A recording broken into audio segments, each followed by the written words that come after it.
এই মুহূর্তে আছি বিবির বাজারে একেবারে ইন্ডিয়ার কাছাকাছি একটা জায়গায়। তো হচ্ছে বিবির বাজার স্থলবন্দরে আছি। তো হচ্ছে যে যেটা কিনা কুমিল্লায়। তো এই যে এখানে গুড বাই বাংলাদেশ, আচ্ছা গুড বাই বাংলাদেশের সামনে ওই যে লেখাটা মানে এত মানুষ এই যে স্থলবন্দরের আশেপাশে পাসপোর্ট ব্যতীত দর্শনার্থীদের প্রবেশ নিষেধ। যে স্থলবন্দরে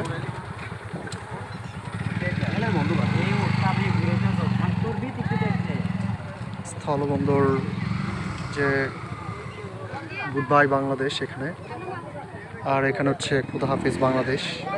তো যাই হোক, এটা হচ্ছে যে এদিক দিয়ে ইন্ডিয়াতে যাওয়া পসিবল, কারণ তো যাদের পাসপোর্ট নাই তারা আসলে যেতে পারবে না।